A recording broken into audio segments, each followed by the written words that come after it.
bonjour, je vous souhaite un bon dimanche et je suis ravi et toujours heureux de vous voir connectés pour qu'on puisse partager ensemble ce culte et partager la parole de Dieu.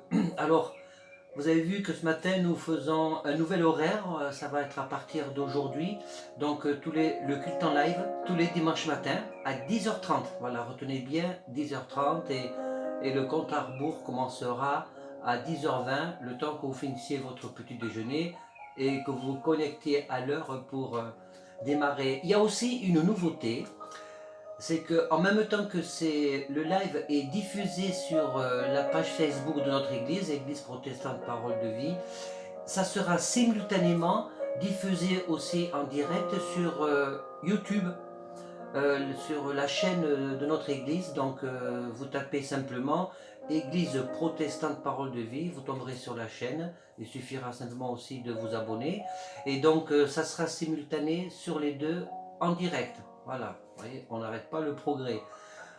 Ce matin, nous allons traiter ce sujet, est-ce que la culture ou notre éducation peut être un obstacle à l'action de Dieu dans notre vie? Dans certains cas, oui, dans certains cas, non, bien évidemment.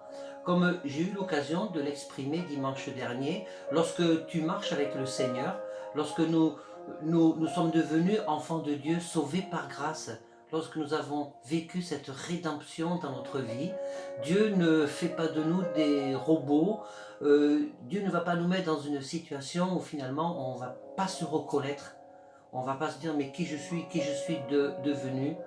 Dieu fait de nous des êtres meilleurs, parce qu'il désire prendre la place en nous. Mais pour autant, il y a des choses qui peuvent être un obstacle, parce que la façon dont nous entendons Dieu, nos oreilles ont des filtres, nos yeux ont des filtres. Quand nous lisons la Bible avec tout un tas de filtres qui sont souvent des obstacles des obstacles qui nous empêchent d'être clairvoyants. Voilà. Nous allons passer 4 chants de louanges de notre équipe de louanges de l'église et je vous retrouve tout à l'heure. Restez connectés, louez le Seigneur en même temps que nous pour que l'on puisse se laisser toucher par le Saint-Esprit et préparer aussi pour recevoir sa parole, parce que c'est une parole de vie. Soyez bénis, à tout à l'heure.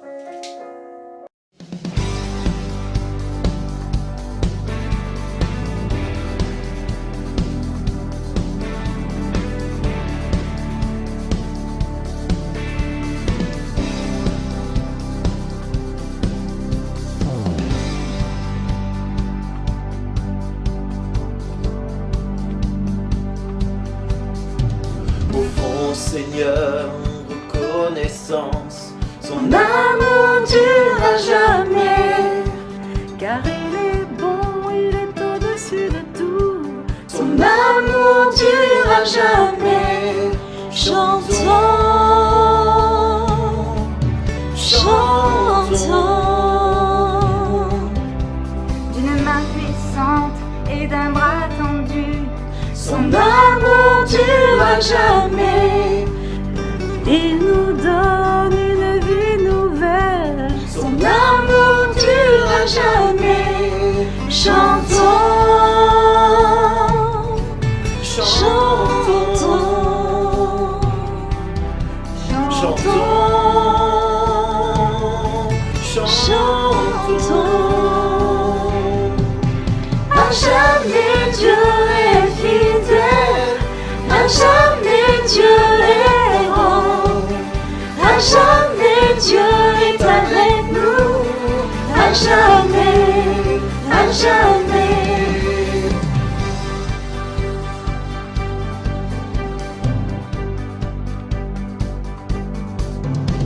Du lever du soleil jusqu'à son couchant, son amour durera jamais. Par la grâce de Dieu, nous persévérons. Son amour durera jamais. Chantons, chantons, chantons, chantons. jamais Dieu est fidèle, à jamais Dieu est grand, à jamais Dieu est avec nous, à jamais, à jamais, à jamais Dieu est fidèle, à jamais Dieu est grand, à jamais Dieu est avec nous, à jamais, à jamais, à jamais.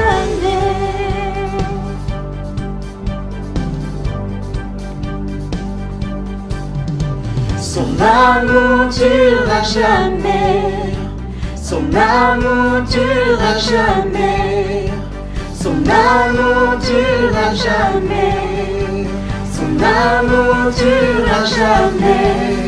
Chantons, Chantons, chantons, chantons. À jamais Dieu est fidèle, à jamais Dieu est grand, à jamais Dieu est avec nous, à jamais, à jamais, à jamais Dieu est fidèle, à jamais Dieu est grand, à jamais Dieu est avec nous, à jamais, à jamais.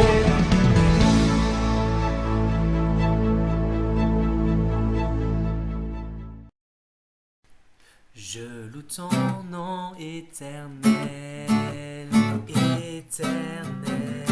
Seigneur, je célèbre ta bonté, ta bonté. Quelle joie tu vis en moi, vis en moi. Quelle joie tu viens pour nous sauver. Je loue ton nom éternel, éternel. Seigneur, je célèbre ta bonté, ta bonté. Quelle joie tu vis en moi, vis en moi. Quelle joie tu viens pour nous sauver, nous sauver. Tu viens du ciel sur la terre, montrer la voie de la terre à la croix, payer pour moi de la croix jusqu'au tombeau et du tombeau jusqu'au ciel. Je loue ton nom éternel.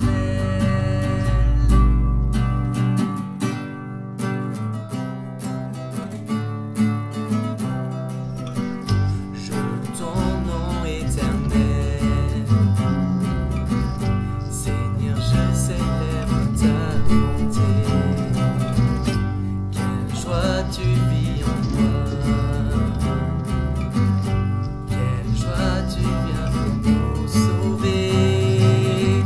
Tu viens du ciel sur la terre, montrer la voie de la terre à la croix, payer pour moi de la croix jusqu'au tombeau et du tombeau jusqu'au ciel. Je loue ton nom éternel. Amen.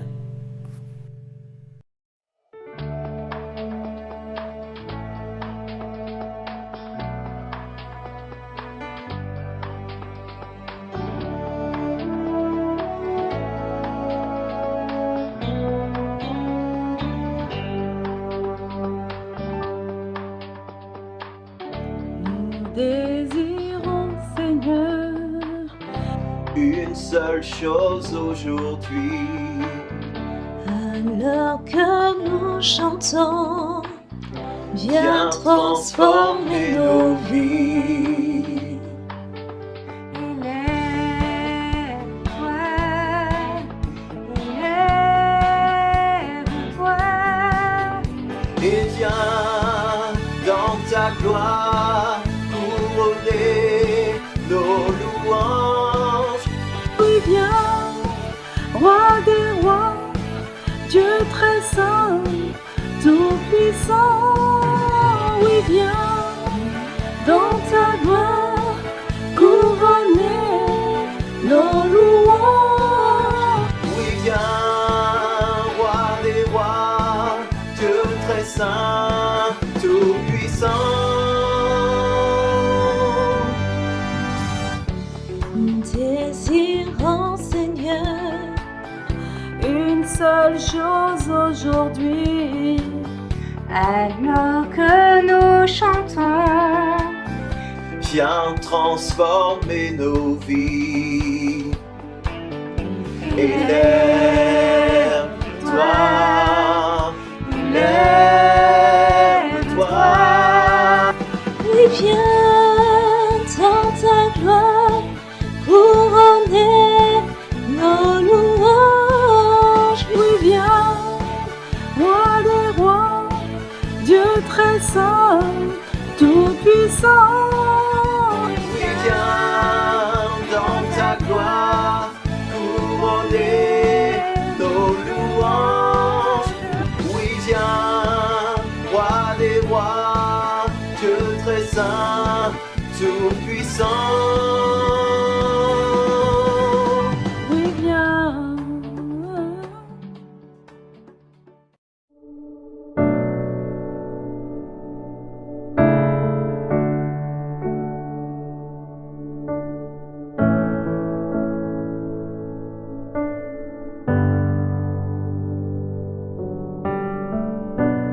Tu m'appelles par-delà les eaux, quel inconnu,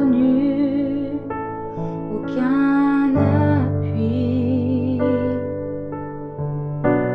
Tu te révèles dans ce mystère, dans l'abîme, ma foi demeure. J'invoquerai ton saint nom, portant mes yeux vers l'horizon. Dans la tempête, tes bras abriteront mon âme. Je t'appartiens, tu es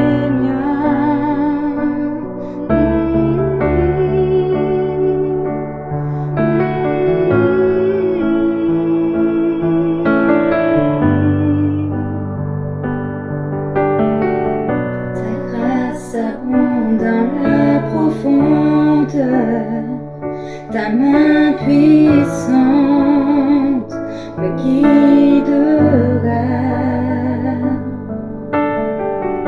Même si la crainte m'environne, mon Rédempteur triomphera. J'invoquerai ton saint nom, portant mes yeux vers l'horizon. Dans la tempête, tes bras abriteront mon âme. Je t'appartiens, tu es mien.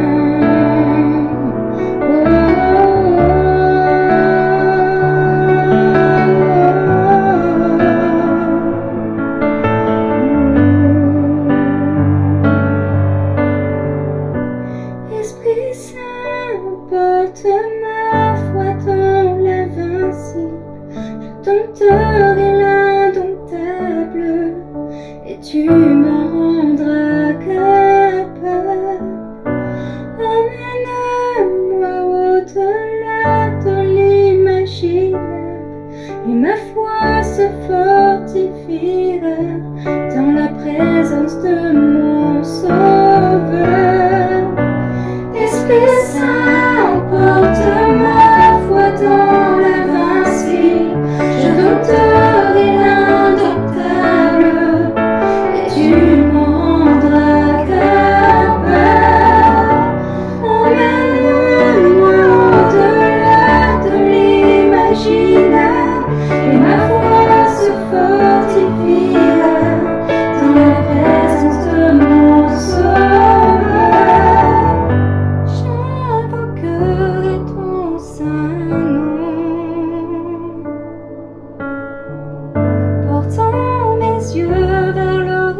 sans. Dans la tempête, tes bras abriteront mon âme. Je t'appartiens, tu es mien.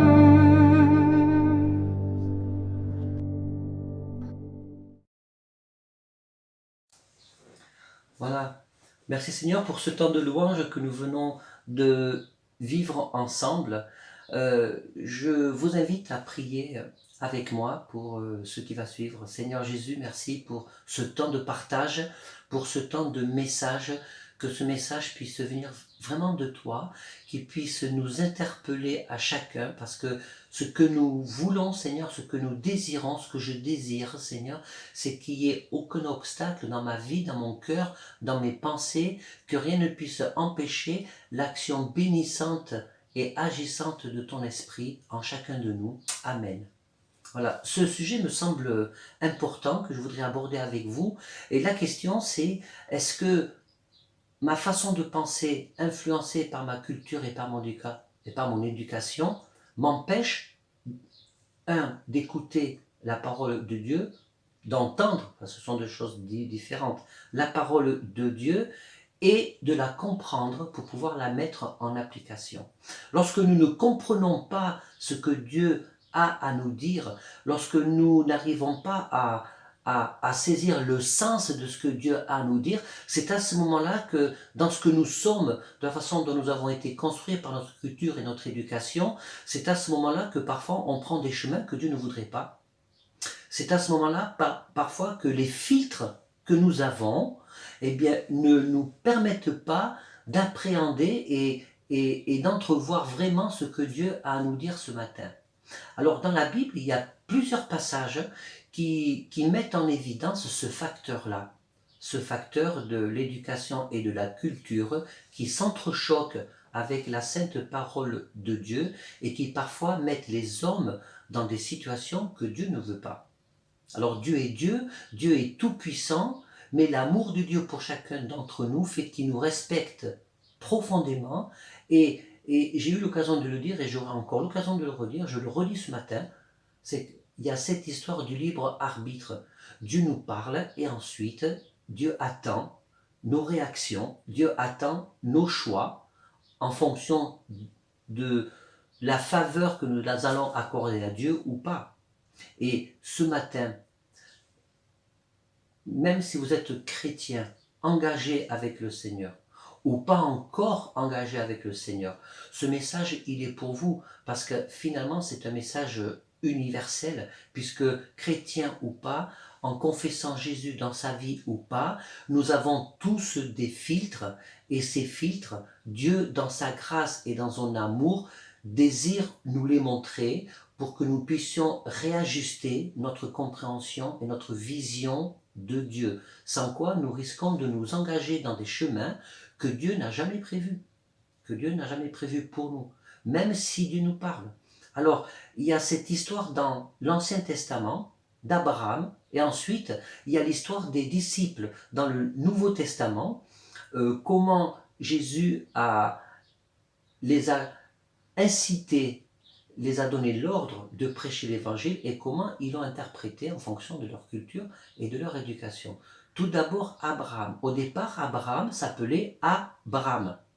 Donc ça veut dire père élevé. Et Abraham était un homme immensément riche. Et donc, Dieu lui avait fait cette promesse qui lui donnerait les terres, qui est aujourd'hui l'État d'Israël d'ailleurs, qui lui donnerait des terres, et il avait fait la promesse qu'il serait le père d'une multitude, d'une énorme descendance. Il avait comparé cette promesse lorsqu'il dit à Abraham, mais regarde les étoiles du ciel, est-ce que tu peux les compter? Non, disait Abraham, mais ta descendance sera semblable en nombre aux étoiles du ciel. Sauf que Dieu, il a sa propre méthode, qui, bien souvent, pour ne pas dire toujours, est à contresens de nos conceptions et de nos propres méthodes à nous-mêmes. Et Dieu, à plusieurs reprises, a renouvelé cette promesse d'Abraham, et on voit dans la Bible qu'Abraham était vraiment un homme de foi, parce que il est il est resté dans cette attente. Il est resté dans cette confiance et dans cette foi. Mais jusqu'à un certain point. Peut-être qu'il en avait marre, finalement, d'attendre. Et sa culture, son éducation, lui a permis de prendre une décision sous l'impulsion de sa femme Sarah pour pouvoir en quelque sorte aider Dieu dans l'accomplissement de sa promesse. Alors, est-ce que parfois, dans nos réactions, nous ne faisons pas pareil pour aider Dieu, pour que Dieu fasse les choses plus vite? Et ce qui s'est passé, en fait, c'est que comme Sarah était stérile, et que Sarah avait compris cette promesse que son mari Abraham avait reçue, elle lui a simplement dit, eh bien, écoute, comme Dieu t'a parlé, pour commencer, tu vas coucher avec notre servante qui s'appelait Agar, et comme ça, elle te donnera un fils, et comme ça, la promesse de Dieu commencera à se réaliser, à prendre son effet. Et c'est ce qu'Abraham a fait. Et là, en faisant ça, ils se sont engagés, ils ont pris une voie que Dieu ne voulait pas, parce que quand Dieu parle, Dieu veut faire des miracles. Quand Dieu veut faire des choses, et quand il parle, quand il fait des promesses, ce que Dieu veut faire en réalité, c'est que toute sa gloire soit mise en avant. La Bible dit ni par force, ni par puissance, dit le Seigneur. Donc, quand Dieu te fait une promesse, c'est parce qu'il veut l'accomplir. Mais ton temps n'est pas celui de Dieu. Notre manque de patience peut parfois nous faire passer à côté de ce que Dieu a prévu pour chacun d'entre nous. Notre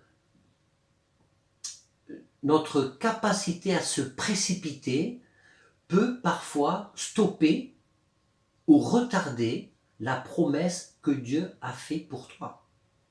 Et c'est ce qui s'est passé pour Abraham. Et ça a été retardé, mais en plus Abraham est rentré dans toutes sortes de difficultés qu'il aurait pu éviter. Et la première chose que la Bible nous dit, c'est au chapitre 16 de Genèse, que Agar a commencé à avoir du mépris parce que tout d'un coup, elle s'est sentie dans une position supérieure par rapport à sa maîtresse, à sa patronne, si vous voulez. Et Sarah a été blessée, donc Sarah a fait en sorte que Agar puisse être chassée. Et Dieu, comme Dieu est juste, il a envoyé son ange, elle était toute seule dans le désert avec son fils Ismaël. Et donc Dieu l'a retrouvée, lui a demandé de revenir. Abraham et Sarah ont accepté de la récupérer et ainsi ils ont pu élever cet enfant Ismaël qui est devenu le père, l'ancêtre de toute la nation arabe aujourd'hui. Donc vous comprenez les conséquences. Et au chapitre 18, au verset 9, lorsque Dieu parle à Sarah et Abraham, là, il est rentré dans l'accomplissement de la promesse. Là, c'était le moment de l'accomplissement de la promesse. Au moment où il est rentré dans l'accomplissement de la promesse, eh bien, Abraham avait déjà changé de nom. Il avait été baptisé Abraham. Il avait franchi un cran supplémentaire. Dieu lui avait fait franchir un cran supplémentaire. Et Abraham veut dire père d'une multitude. Il était vraiment rentré dans la promesse là. Au verset 9 du chapitre 18 de Genèse, alors ils lui dirent, où est Sarah, ta femme? Il répondit, elle est là, dans la tente. L'un d'entre eux dit, je reviendrai vers toi, et à cette même époque, et voici, Sarah, ta femme, aura un fils. Sarah écoutait à l'entrée de la tente qui était derrière lui. Elle était en train d'écouter en cachette. Abraham et Sarah étaient vieux, avancés en âge, et Sarah ne pouvait plus espérer avoir des enfants. Elle rit en elle-même en disant, maintenant que je suis vieille, aurais-je encore des désirs? Mon Seigneur aussi est vieux. L'Éternel dit à Abraham, pourquoi donc Sarah a-t-elle ri en disant, est-ce que vraiment j'aurai un enfant, moi qui suis vieille? Y a-t-il quelque chose qui soit étonnant de la part de l'Éternel au temps fixé? Je reviendrai vers toi. Et à cette même époque, Sarah aura un fils. Sarah mentit en disant, je n'ai pas ri, car elle a eu peur. Mais il dit au contraire, oui, tu as ri. Et quelque temps après, eh bien, Isaac est né. Alors, quand je parle de la puissance de Dieu, que quand Dieu veut faire quelque chose, souvent à contre-courant de nos conceptions, souvent à contre-courant de nos croyances, c'est parce que Dieu veut simplement se glorifier. Dieu veut se glorifier dans ta vie, mais pas selon tes conceptions, pas selon tes croyances, selon lui, parce que Dieu seul est puissant. Dieu seul agit dans ta vie. Et non seulement Sarah était stérile, là c'était la totale, elle était stérile, et elle avait plus de 90 ans. Et elle a enfanté. Elle a enfanté. Et Isaac est venu. Isaac, qui est le père de la nation juive aujourd'hui. Donc vous voyez la conséquence d'Abraham de vouloir aider Dieu, c'est qu'Abraham, dans son action, parce que de Isaac, dans l'éducation qu'il a reçue, il y a des racines dans sa vie qui sont restées de la part d'Abraham. Ismaël, dans l'éducation qu'il a reçue, il y a des racines aussi qui sont restées. Et c'était des racines qui s'apparentent davantage à de l'amertume qu'à de la paix, qu'à de l'amour, qu'à de la compassion. Et aujourd'hui, on voit bien ces deux nations qui sont constamment en conflit. On en supporte encore les conséquences aujourd'hui. C'est intéressant de le constater, d'avoir cet angle de vue. Et voilà un exemple qui met en lumière que quand nous comprenons la parole de Dieu avec nos propres filtres, nous pouvons passer à côté de la bénédiction et retarder l'accomplissement de la parole de Dieu. Maintenant, revenons aux disciples. Les disciples, ils avaient reçu un commandement de Jésus. Lorsque Jésus, au moment de l'ascension, Jésus leur a donné une mission. Et cette mission, c'est aller par tout le monde prêcher la bonne nouvelle. D'abord à Jérusalem, en Judée et en Samarie et jusqu'aux extrémités de la terre. Donc ça, c'est un passage que l'on lit dans Marc chapitre 16, verset 15, et dans Actes chapitre 1, verset 8, je vais vous le lire. Là, Jésus donne donc effectivement cette stratégie claire. Acte 1, 8, au moment, juste quelques jours avant la Pentecôte. Donc, il est dit ceci.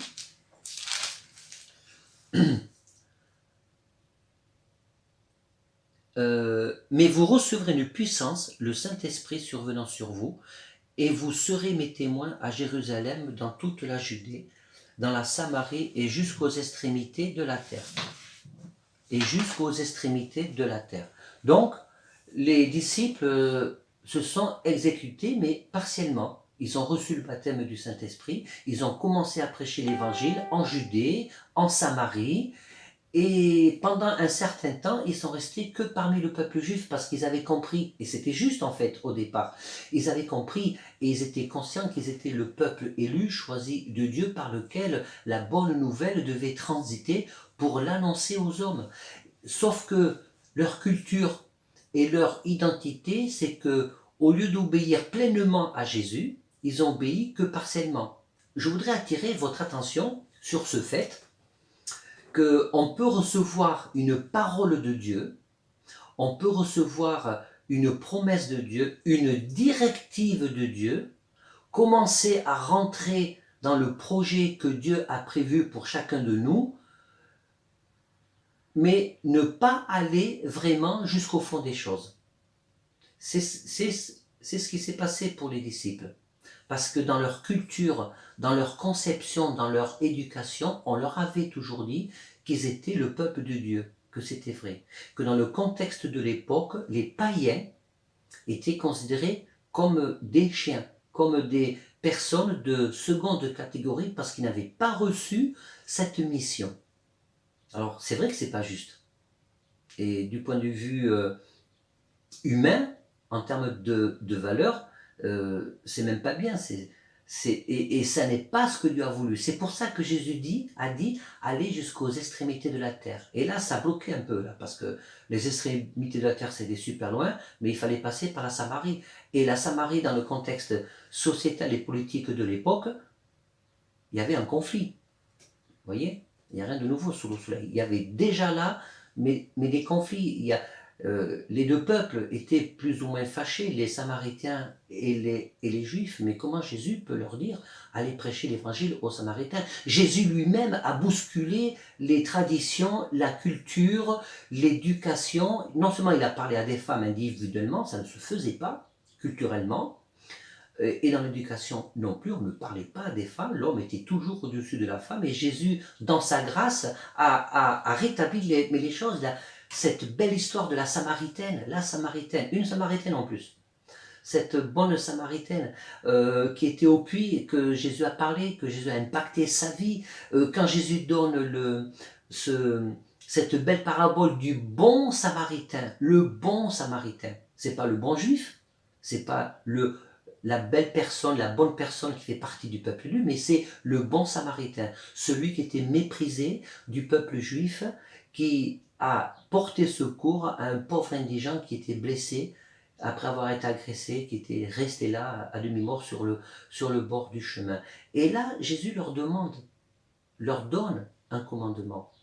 Et donc, ils ont commencé à vivre cette promesse que Jésus leur avait faite. Ils ont reçu le Saint-Esprit le jour de la Pentecôte. Ils ont commencé à prêcher. Et avec leur filtre, avec tout ce qui étaient, tout ce qu'ils représentaient, eh bien, ils ont vraiment accompli l'œuvre de Dieu. Ils ont guéri des malades au nom de Jésus parce que Jésus leur avait donné sa puissance. Qu'est-ce que ça nous dit, ça, quand même? Ça me montre une chose essentielle. C'est-à-dire que ça nous montre bien que quand nous faisons quelque chose de la part de Dieu, nous ne le faisons pas par nos mérites, par nos capacités ou par nos propres valeurs, mais c'est parce que Dieu a décidé de nous utiliser chacun. Dieu a décidé, malgré toi, malgré ce que tu penses, Dieu a décidé de t'utiliser. Et aussi, si tu as besoin de rencontrer Jésus, si tu as besoin de vivre une nouvelle vie, si tu as besoin de découvrir qui est vraiment Jésus, qui que tu sois, quelle que soit ton éducation, quel que soit ce que tu as subi quand tu étais jeune, Jésus veut quand même te rencontrer. Jésus veut quand même se révéler à toi. Et là, ce qui est formidable, c'est que avec les disciples, ils ont commencé à servir Dieu, mais que partiellement. Parce que vous vous rendez compte, ils étaient remplis du Saint-Esprit, ils avaient la révélation, et pourtant, ils n'étaient pas totalement dans le projet que Dieu avait prévu au départ pour eux, de ce que Jésus leur avait annoncé. Il a fallu, bien plus tard, Dieu, dans sa grâce, qu'il envoie une nappe, une vision, qui donne une vision à Pierre, il a envoyé une nappe, vous connaissez tous cette histoire, donc il y avait ces animaux impurs. À l'époque, ils ne mangeaient pas de porc, c'était pour des raisons d'hygiène, il y avait toute une liste d'animaux qui étaient impurs, et Dieu dit mange. Et Pierre dit non, c'est impur, je ne peux pas manger ce qui est impur. Dieu dit tue et mange ce que moi je déclare pur. Toi, ne le déclare pas impur. Et donc, à partir de là, Pierre a compris que maintenant, il était temps de passer à l'étape supérieure, de rentrer dans une nouvelle dimension du service de Dieu. Et donc Pierre s'est exécuté. Et c'est à partir de là que leur action s'est élargie. Parce que leur action a bien commencé, elle était bonne, mais elle était encore verrouillée par leur système de pensée, par leur système de culture et d'éducation. Et moi, ce que j'aime dans ce partage, dans ce message, c'est que, encore une fois, je remarque la patience et la bonté de Dieu. Encore une fois, je remarque le choix que Dieu fait de nous utiliser tout en chacun pour que sa parole, pour que sa puissance soit mise en avant. Sa puissance, sa parole, pas nous, sa puissance, sa parole.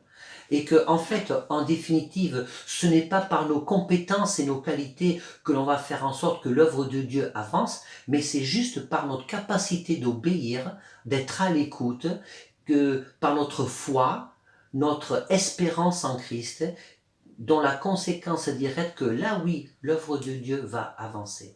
Et c'est par notre façon de parler, par notre façon de recevoir la puissance de Dieu, nous sommes des outils. Et l'outil que nous sommes, nous pouvons impacter la vie de nos amis, de ceux qui ne connaissent pas le Seigneur.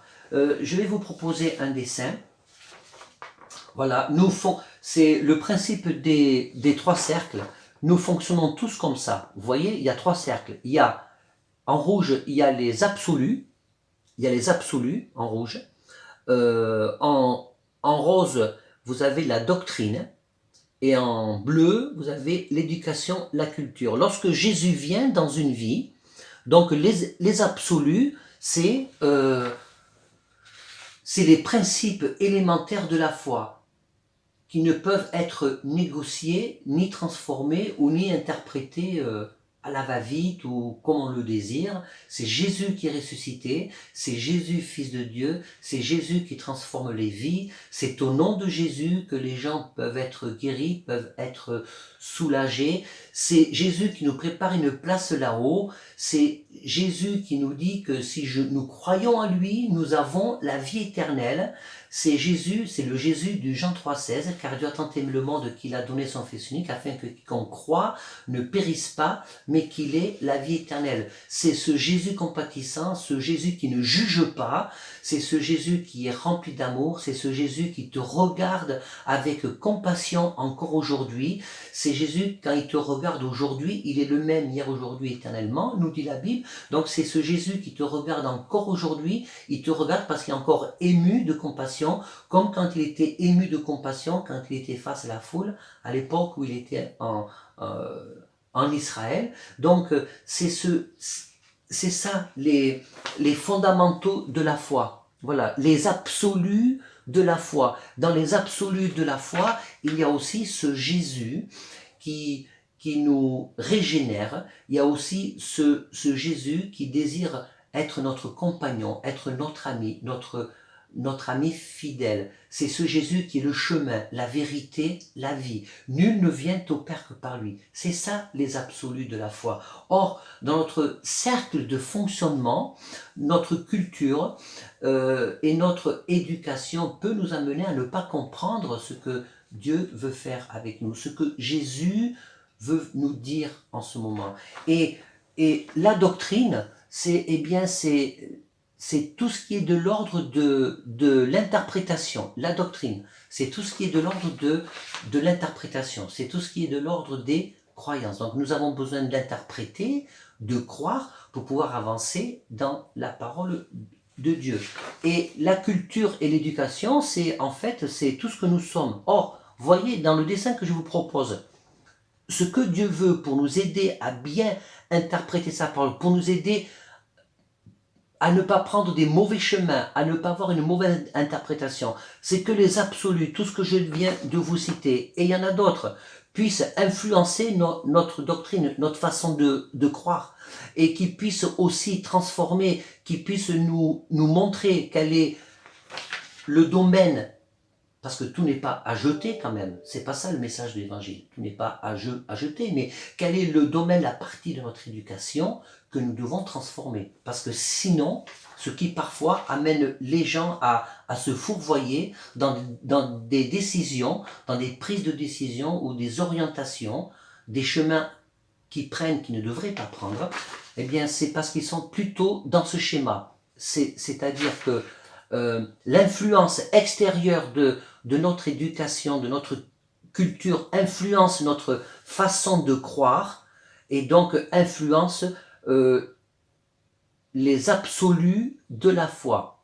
Et la conséquence directe, c'est une fragilité de la foi. Vous voyez, c'est une fragilité de la foi, la conséquence directe. Or, ce que Dieu veut, c'est le contraire. C'est que les absolus de la foi puissent influencer tout ce qui pourrait nous empêcher de comprendre sa voix, tout ce qui pourrait nous empêcher de rentrer dans la croyance qui nous vient de la parole de Dieu. Alors vous avez le choix de fonctionnement. Soit c'est ça, soit c'est les absolus du salut qui nous influencent pour nous permettre de comprendre ce que Dieu a à nous dire. Mais si c'est le contraire, c'est parfois si tu te trouves plutôt dans ce schéma-là d'influence, c'est ça qui parfois peut t'amener à tourner en rond et, et qui peut empêcher une certaine ouverture d'esprit. Jésus, quand on regarde les histoires dans la Bible, il avait une sacrée ouverture d'esprit. Dans le contexte de l'époque, on peut dire, sans se tromper, sans se fourvoyer, que Jésus était quand même assez révolutionnaire. Jésus était un révolutionnaire. Lorsqu'on confronte son attitude, ses propos au contexte social et politique et éducatif de l'époque. Lorsque quelqu'un te dit ou t'a dit depuis que tu es tout petit, tu n'arriveras jamais à rien, tu as du mal à comprendre, tu ne comprends rien. Ça, c'est quelque chose qui influence ta perception de comprendre la parole de Dieu. Combien de gens m'ont dit « j'ai du mal à comprendre la parole de Dieu ». C'est vrai, ça peut, au premier abord, ça peut être compliqué de comprendre certaines choses. Mais quand même, moi je te dis ce matin, eh bien, au nom de Jésus, je veux briser toutes ces paroles qui t'ont été dites depuis ton enfance, ou depuis ton adolescence, ou depuis ta jeune vie d'adulte. Je veux, parce que le Seigneur nous donne cette autorité dans la parole. Hein. Il n'y a pas que les pasteurs qui ont cette autorité, c'est les gens qui ont la foi. Tu n'as pas besoin d'être pasteur pour proclamer cette autorité, pour briser toutes les paroles qui ont conditionné ton éducation, et ce conditionnement a pour conséquence directe de t'empêcher d'entendre, de comprendre la voix de Dieu, de t'empêcher de comprendre ce que Dieu veut vraiment faire avec toi. Ton arrière-plan spirituel peut aussi t'empêcher, parce que tu n'as peut-être pas jamais pris la peine de vérifier ce que dit vraiment la Bible. Vous savez, j'ai un principe, lorsque je suis devant une situation difficile, lorsqu'une personne m'interpelle et qu'elle m'expose une situation difficile, mon premier réflexe, c'est que dit la Bible? Est-ce que ton comportement est conforme avec ce que l'enseignement de Jésus attend de toi?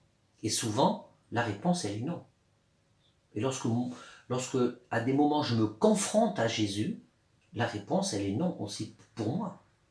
Parce que nous n'avons pas assez de toute une vie pour pouvoir nous conformer totalement à ce que Dieu attend de nous. Mais la grâce de Dieu fait que comme il s'est servi des disciples et des apôtres, même s'ils étaient encore dans leur croyance religieuse, encore dans leur croyance culturelle et éducative, il a fallu que Dieu donne cette vision de nappe à Pierre pour aller plus loin. Il s'est quand même servi d'eux.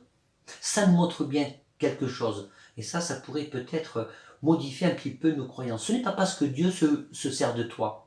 Ce n'est pas parce que Dieu est à ton écoute. Ce n'est pas parce que tu as une capacité d'écouter la voix de Dieu. Ou ce n'est pas parce que tu as reçu un don même de prophétie, de parler en langue, ou cette capacité d'imposer les mains malades et de le guérir au nom de Jésus que tu as tout compris.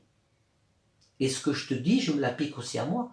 C'est parce que toutes les histoires de la Bible nous montrent bien que nous avons besoin de nous dépoussiérer de tous nos filtres qui d'une façon évidente, nous empêchent de percevoir purement, je voudrais dire, la voix de Dieu. Alors, il y a aussi le domaine, pour terminer, le domaine de la musique. Il y a des musiques que j'aime pas, il y a des musiques peut-être que vous n'aimez pas, même il y a des musiques chrétiennes, je vous le dis ce matin, que je n'aime pas. Et c'est pas parce que je n'aime pas que c'est pas bien. Vous voyez, mais c'est ça. Parfois, dans nos croyances, parce qu'on n'aime pas, c'est pas bien. Ou parce qu'on n'aime pas, c'est pas de Dieu. Vous voyez, c'est faux ça. Ça, c'est des mauvaises croyances. Dans toutes les cultures, il y a des choses bonnes, évidemment. Ben déjà, la nourriture. Ça, c'est des choses qu'on peut garder. Et il y a aussi les styles musicaux. J'ai appris, frères et sœurs, mes amis, à faire la différence entre ce que j'aime et ce que j'aime pas, à l'identifier si ce que j'aime pas vient de Dieu ou pas, ou vient de moi-même. Et il y a des musiques qui ne sonnent pas bien à mon oreille, même si les paroles sont profondes. Si tu n'aimes pas la musique, tu n'aimes pas la musique. Ça ne veut pas dire que l'autre l'aime pas non plus, ou doit pas l'aimer. Ça ne veut pas dire que l'autre n'a pas été touché par le style de musique ou par les paroles qui y sont employées. Je vais vous donner un exemple. Une musique que vous connaissez bien. Alors écoutez.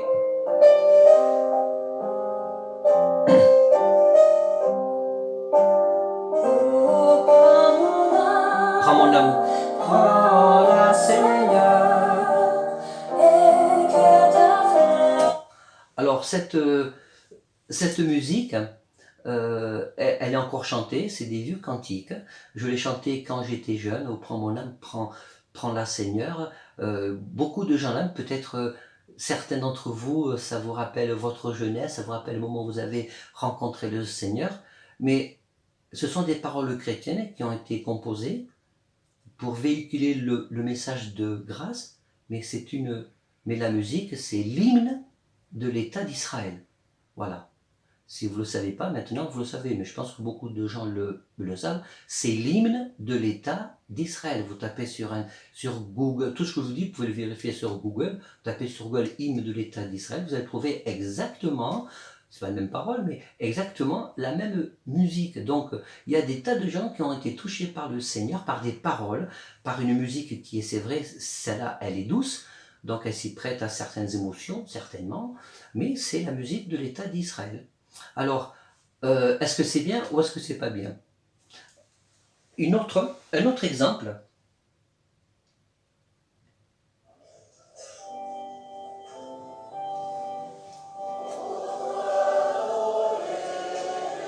Ô toi dont les bienfaits rissent jamais, ô Dieu de paix.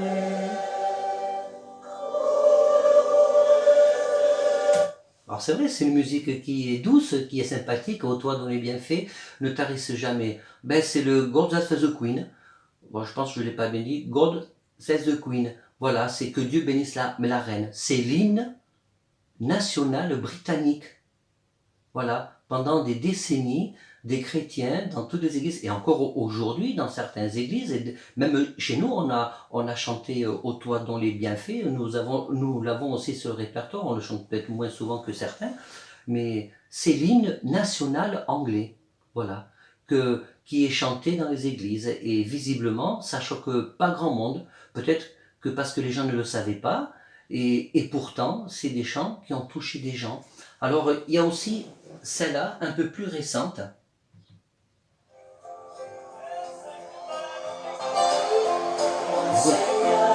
Ah. Celle-là, je l'ai passée il n'y a pas longtemps dans un culte en live. Je vais chercher encore.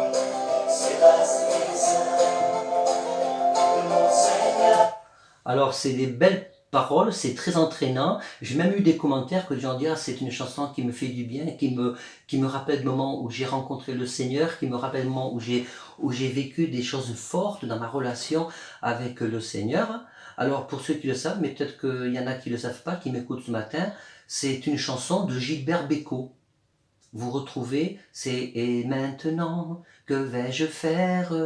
Voilà, c'est une chanson de Gilbert Bécaud avec des paroles très laconiques, très mélancoliques, des paroles décourageantes, des paroles un petit peu qui suggèrent une certaine dépression. Il parle même dans ces paroles qui s'en font un petit peu des gens qui l'entourent. Et un jour, comme les autres chants que je vous ai passés, il y a une personne qui s'est dit, eh bien, je vais mettre des paroles chrétiennes, des paroles d'espoir, plein d'entrain, et puis ça se trouve que ça plaît. Alors, est-ce que c'est gênant du point de vue culturel? Et je me dis que quand même, Dieu est au-dessus de tout. On ne peut pas à la fois dire Dieu est le Tout-Puissant, Dieu se sert de qui il veut. On dit facilement, sans aucun problème, que Dieu se sert de qui il veut. Ce que je veux dire par là, c'est que c'est pas pour faire des choses, pour fermer des choses, c'est pas dire, tiens, on sait que Dieu est au-dessus de toutes les cultures, donc on va faire tout et n'importe quoi. C'est pas de ça dont il s'agit, c'est simplement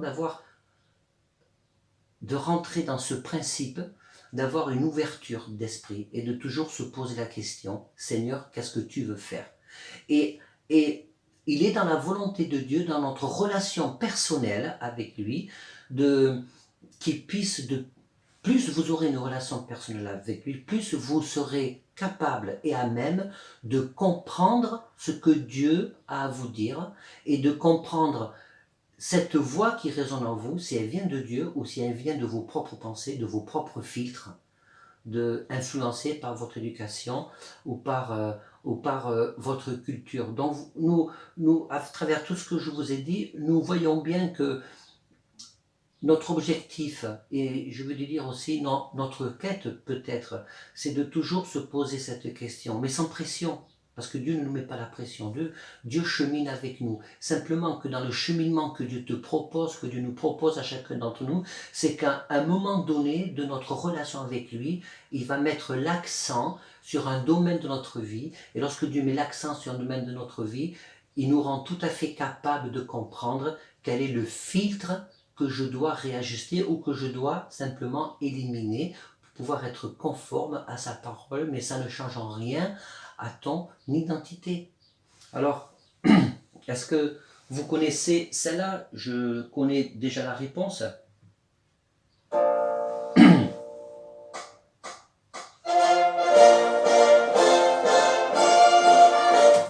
Voilà. Là, alors je connais une personne, c'est ma femme, là, vous voyez, là, elle est belle comme un soleil, comme un cœur, parce que elle est dans l'autre pièce et je crois qu'elle doit s'inquiéter là tout d'un coup, parce qu'en fait, il y a plus de 7 ans, hein, il y a 7 ans, un jour je me suis amusé à mettre des paroles chrétiennes sur la Marseillaise. À l'époque, mes 3 garçons étaient encore à la maison, ils n'étaient pas mariés, et ils se sont moqués de moi, d'ailleurs ils étaient morts de rire. Bon, c'est vrai que ma composition, elle était moyenne quand même.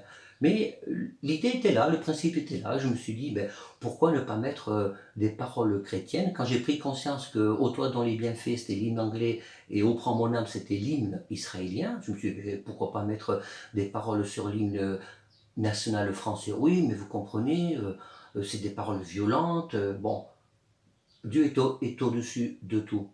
Il ne s'agit pas de mettre des paroles violentes. Il s'agit de faire, de propager la parole. Quel que soit le style de musique, on peut aimer un style de musique ou pas. Est-ce qu'on peut mettre...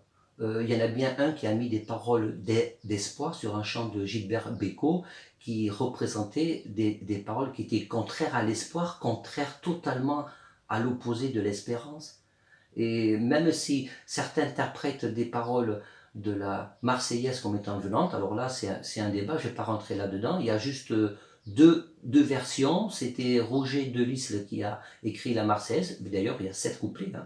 Aujourd'hui on chante la Marseillaise sur le premier couplet et sur le refrain, il y a 7 couplets en réalité. Et donc il y a 2 versions, explications. Il y en a qui disent c'est une image allégorique qui représente l'amour de la nation pour pouvoir la défendre contre l'agresseur. C'est rien contre l'étranger en tant que tel. Et il y en a d'autres qui disent aussi la fameuse polémique du sang impur qui abreuve nos sillons. C'est aussi la seconde explication. Alors chacun choisit sa version, mais la seconde explication, ça serait que le sang impur, ben, en réalité, c'était les paysans, les pauvres gens du peuple qui, eux, partaient au combat, qui servaient de chair à canon, parce que le sang pur et le sang des nobles ne partaient pas au combat, donc ils versaient leur sang pour défendre la patrie. Donc il faut aussi connaître un petit peu l'histoire peut-être avant d'avoir des idées préconçues ou des opinions bien arrêtées. Donc la question, est-ce qu'on peut mettre des paroles chrétiennes sur la Marseillaise? C'est la vraie question. En préparant ce message, je me suis autorisé à composer des paroles chrétiennes. Alors la question c'est, est-ce que je les chante ou est-ce que je les chante pas? Là, j'imagine ma femme en train de, en train de s'inquiéter. Donc, ben, je crois que je vais le faire. Voilà, je vais vous chanter la Marseillaise avec des paroles chrétiennes pour terminer, vous voyez. Et c'est juste pour oser faire, je vais oser le faire. Ce sont des paroles qui parlent de l'évangile, des paroles qui parlent de l'unité, qui parlent du réveil, de la prière et de l'intercession. Vous êtes prêts? J'espère que vous êtes bien assis.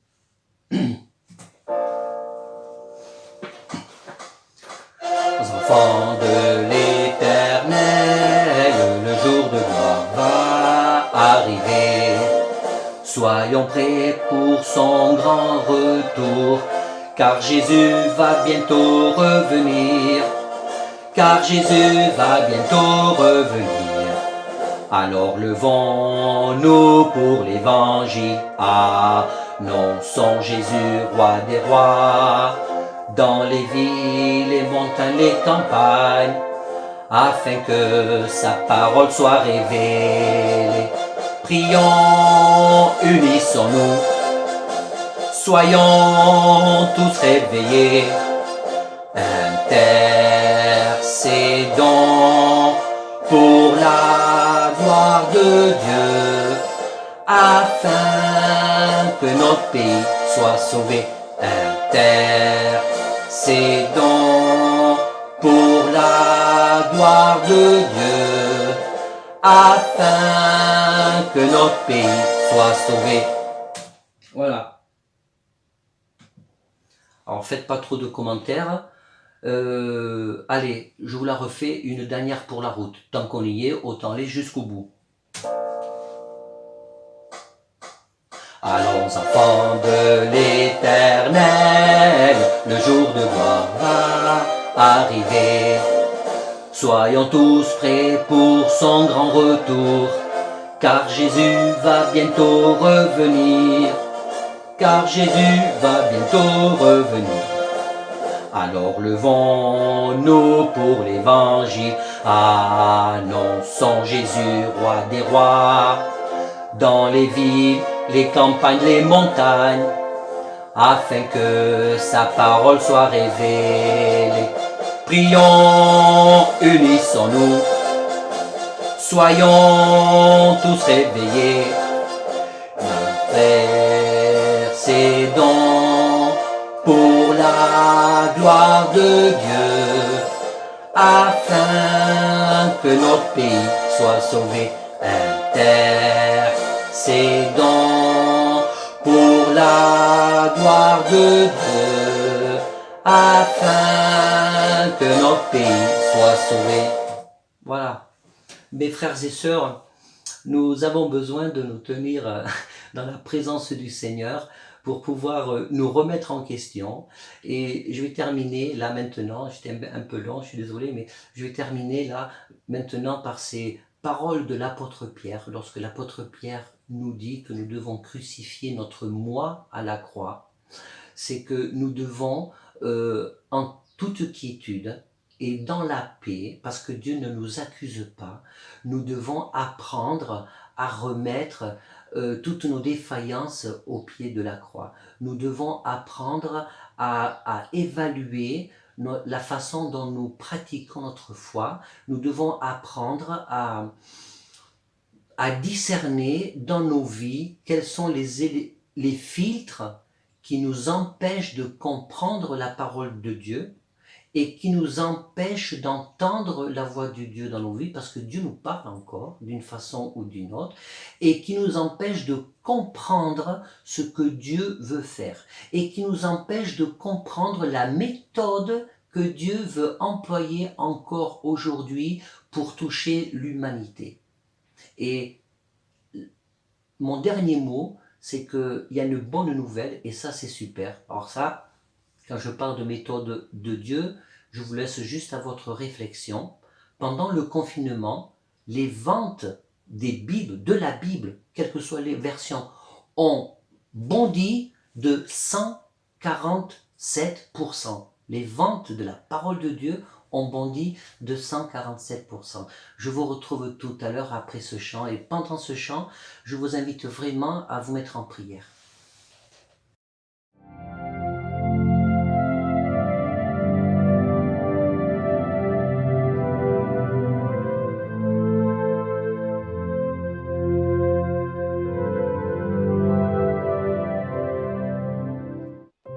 Tes vives eaux inondent mon âme, que ton Saint-Esprit vienne et prenne le contrôle. Chaque situation qui trouble mes pensées, mes soucis, mes fardeaux, à tes pieds je dépose. Que tes vives eaux inondent mon âme, que ton Saint-Esprit vienne et prenne le contrôle.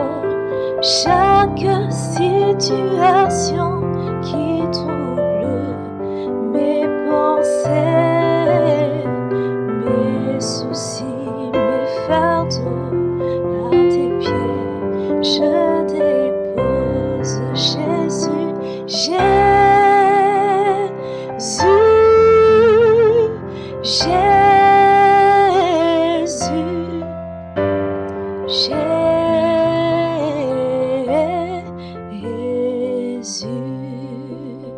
nous t'appelons Père, Père, Père,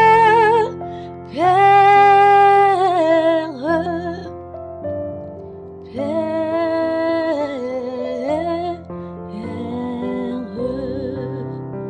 nous t'appelons Esprit, Esprit,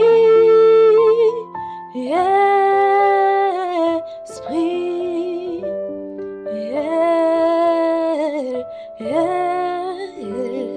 Esprit,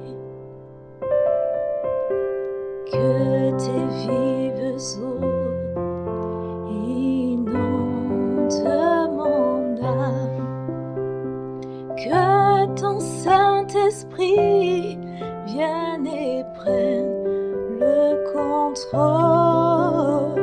Chaque situation qui trouble mes pensées, mes soucis, mes fardeaux, à tes pieds je dépose. Jésus, Jésus, Jésus,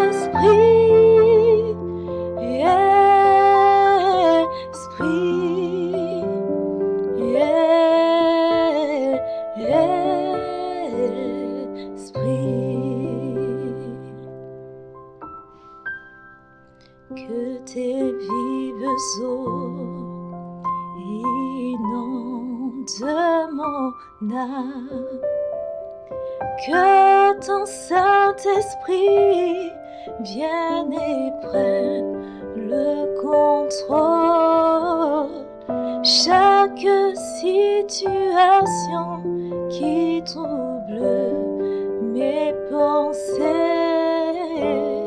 mes soucis, mes fardeaux, à tes pieds je dépose. Jésus, Jésus, Jésus,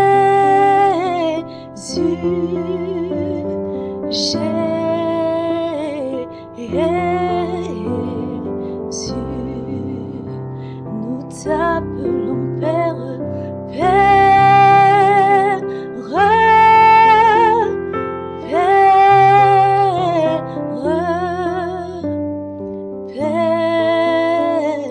Père,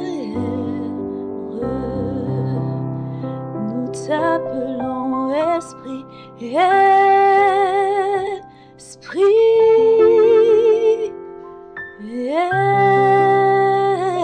Esprit.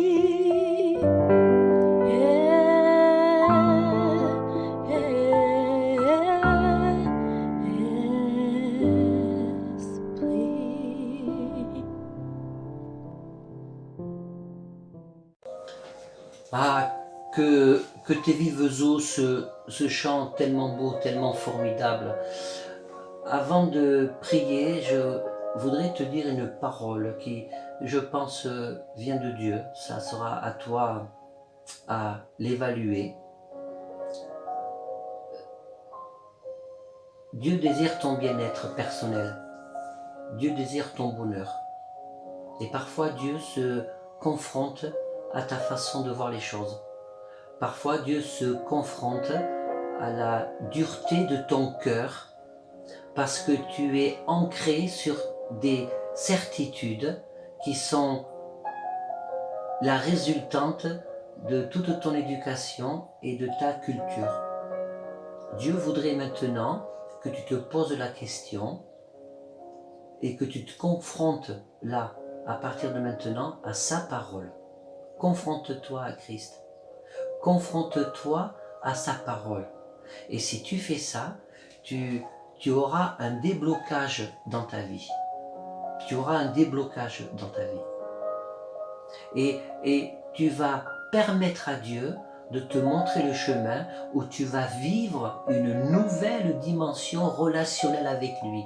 Et cette dimension relationnelle avec Dieu changera ta relation avec les autres, changera ta perception de la Bible, changera ta façon d'aimer, changera ta façon de voir ton prochain, changera ta façon de voir ton conjoint aussi. Ta façon de voir ton conjoint. Et s'il y a des gens ce matin qui m'ont écouté et qui peut-être tu t'es demandé mais qu'est-ce qu'il raconte, moi je connais rien de la Bible, je sais tout juste qui est Jésus. Eh bien, ce que le Seigneur Jésus te propose ce matin, c'est de vivre une nouvelle vie avec lui. Ouvre ton cœur, ouvre ton cœur, parce que peut-être que tu te dis ce matin que le milieu dans lequel tu viens ne te permet pas d'être heureux. Le milieu dans lequel tu viens, tu ne l'as pas choisi. Aujourd'hui, tu es malheureux et malheureuse par rapport à l'éducation que tu as reçue, par rapport aux croyances qu'on t'a inculquées, et tu te rends compte bien souvent que c'est bloquant dans tes prises de décision. Le Seigneur veut te proposer sa vision à lui. Ouvre-lui ton cœur, parce que tu sais, Jésus il est plein de surprises. Jésus il est plein de surprises. Le Seigneur t'aime. Tu peux dire à Jésus, Jésus, je ne te connais pas, mais j'ai entendu parler de toi. On me dit que tu es vivant. Tu peux répéter ces paroles après moi si tu le désires. On me dit que tu es vivant. On me dit que tu es capable de faire aujourd'hui des choses que tu faisais quand tu étais sur terre avant de mourir sur la croix. Alors révèle-toi à moi, Seigneur Jésus. Donne-moi cette perception, cette révélation que tu es réel. Ça, c'est une prière qui va permettre à Jésus de poser ta main. Tu vas sentir la main du Seigneur, tu vas sentir son amour. Amen. Seigneur Jésus, merci pour ces temps que nous avons passés ensemble et que tout ce qui a été semé ce matin, eh bien, puisse porter du fruit, parce que c'est toi qui arroses. Seigneur, je prends conscience sincèrement que j'ai bien été limité dans beaucoup de mes propos parce que ta parole est tellement infinie, il y a tellement de choses à dire. Mais je veux croire aussi par la foi que tout ce qui a été dit, eh bien que tu vas toi-même t'occuper des fruits, tu vas toi-même arroser afin que cela puisse prendre racine et porter du fruit. Dans le nom de Jésus, Amen. Je vous remercie de votre patience, de m'avoir écouté. Je vous souhaite un bon dimanche en famille. Reposez-vous bien, mûrissez tout ce que vous avez entendu et partagez cette vidéo. Je vous donne rendez-vous dimanche prochain à 10h30, n'oubliez pas, on a changé d'horaire à 10h30 et entre deux, le mercredi et le vendredi soir, nous avons nos émissions étincelles courtes de 10 minutes, un quart d'heure. Soyez bénis et bon dimanche. À ciao, Dieu vous aime.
Louange à l'agneau.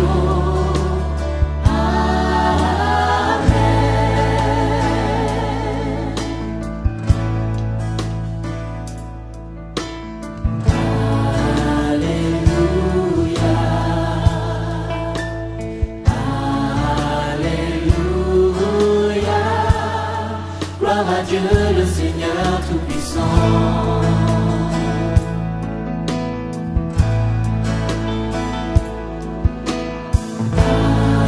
Alléluia. Alléluia. Gloire à Dieu le Seigneur Tout-Puissant.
Gloire à Dieu le Seigneur Tout-Puissant.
louange à l'agneau.